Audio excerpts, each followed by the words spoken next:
Hello YouTube, Pez of Doom here, and today we're looking at a real treat. It's a massively multiplayer online game that 1, isn't free to play, and 2, is doing something that we haven't seen in the last decade, and it is a skill-based MMO. Ladies and gentlemen, this is Project Gorgon. A skill-based MMO, unlike your classic ones where you have set classes, is one in which your character has a large variety of skills to choose from, and depending on how you level them up will determine what your character can and can't do, what roles it can play in a group. Imagine a warrior using a psychology ability to unbalance their opponent before striking at an opening with a sword, or using a shape-shifting ability to escape from a fight they can't win. How about being a cleric that can master unarmed combat in addition to being able to heal their allies? Then they can be in the middle of the fight throwing front kicks like Chuck Norris while also making sure that the tank is staying alive. Perhaps you're not a fighter. Maybe you'd like to stay in the town, leveling your bardic skills playing on your tuba, yes, I said tuba, to the plants in your garden to help them grow stronger so that when you cook them, they'll give you better ability bonuses. That is all possible in Project Gorgon.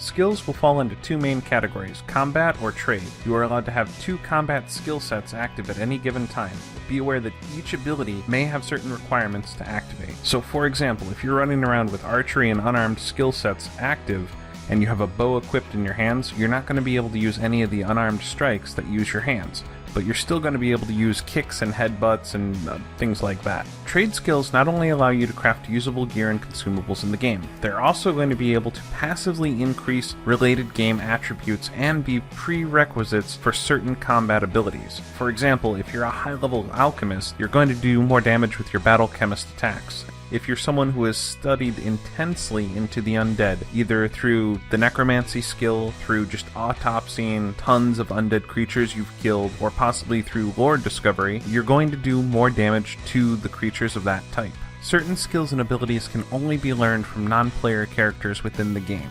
Of course, to be able to even get close to them so that they're willing to teach you, you have to first gain good faction with those characters. There's a lot of interactions to be had with NPCs, even in alpha, and by full game release they've said that you will be able to court and marry non-player characters and have them live in your house with you. Each non-player character has their own personality, their likes, their dislikes, so performing actions in front of them can have detrimental effects or positive effects. For example, if you have a vegan shopkeeper in front of you and you happen to kill a chicken in front of them, that's going to earn you a lot of disfavor. Disfavor means that they will charge you more for items in the shops, they will refuse to give you quests or help you out, and may even give you bad information.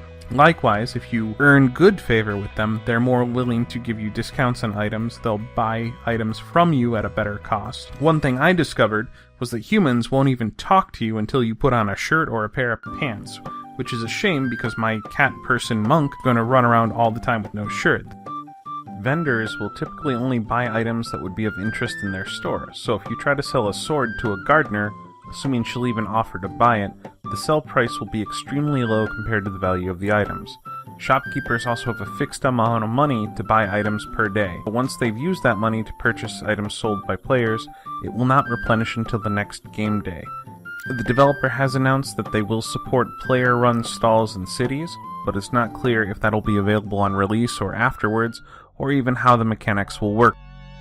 Okay, stepping back from game mechanics for a moment, how does it actually all play out as a game right now? Before we go into this, I want to give you a few warnings here. First off, this is a game that has mature content. You should realize this right from the character creation screen, where you learn that elves are all sex maniacs and talk in innuendo whenever possible. I challenge you to roleplay this at all times. Game reviews of this game so far have said that the game does not hold your hand. Don't listen to them. That's not what's going on here. This game was designed by intent to have quests that are not guided. So when you get a quest, it's not going to say, oh yeah, you need to go over to this side of the map here, and exactly in this spot is the item that you need. You go in, you talk to a character, and they say, I need oranges. It is up to you to go out, explore the world, and try to find those oranges. There will be storyline quests which will take you from area to area to area. Most of the character quests are things where you're going to grab every quest and then complete them one by one as you figure out where you're supposed to go or find the items that you're supposed to be using. This is the basic definition of a quest. It is a long or arduous search for something. A search, meaning that you are looking, not that it's being given to you or handed to you with a big exclamation point or a circle showing you what area you're supposed to go into. Congratulations, welcome to the real world. This is Problem Solving 101.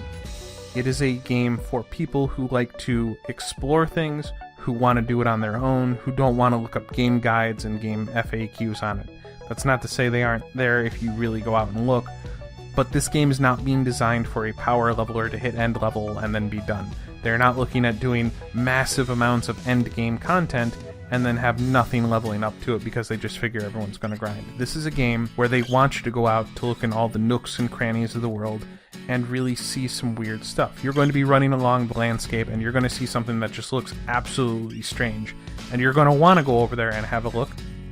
One thing that I really appreciate about gameplay is that you don't have to be a fighter. You could be someone who just sits around and gardens all day in a plot of land and just farm the crap out of it, and you can max out your farming skill and produce tons of produce and go to market and just sell them to players, or make your own food and then go sell that food to other players. So if you don't want to fight, if you just want to hang out and make stuff, you can do that.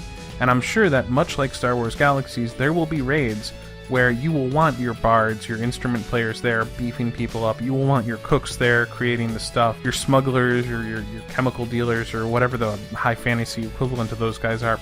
It is a very community-oriented game where every class and every trade skill will have a use.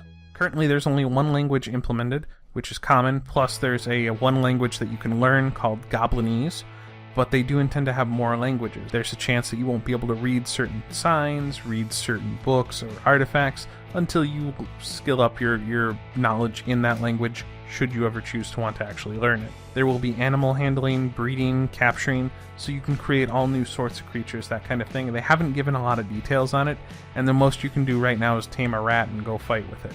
As I mentioned before, there will be player housing. It is not yet in the game.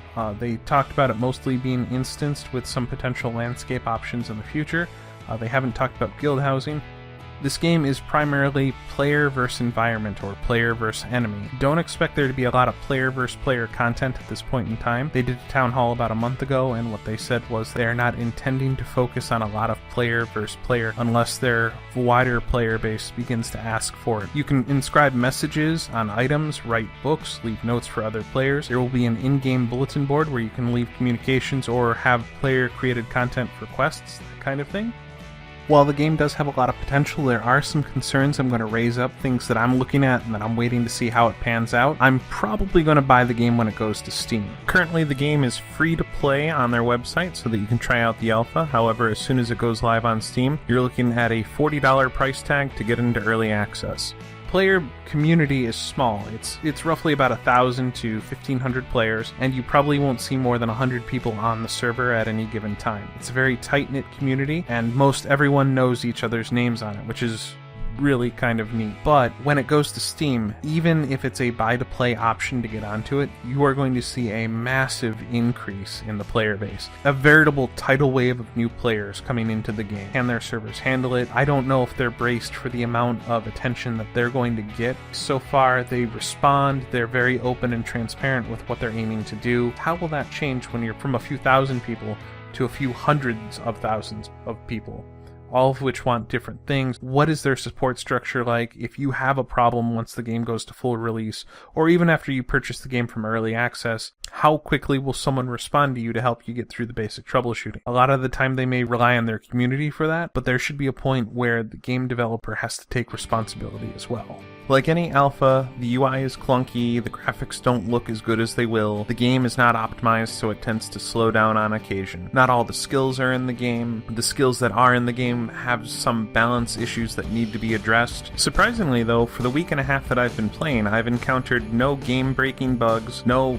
problems that have taken me out of the experience of playing in alpha, and nothing that's crashed my desktop or caused me to want to stop playing the game. The core elements are there, and you can see that everything they've said they want to put in can be put in and is reasonable for them to put in. The structures are all basically there, they just need to flesh it out. Overall, this game is definitely worth checking out for free, and for me, it is definitely worth buying when it goes onto Steam, because even in alpha, I'm having a blast playing it. I'm going to continue playing it, and we'll see where it goes from there. So this is Pez of Doom with Rogue Ocean Gaming, giving you a first look at Project Gorgon.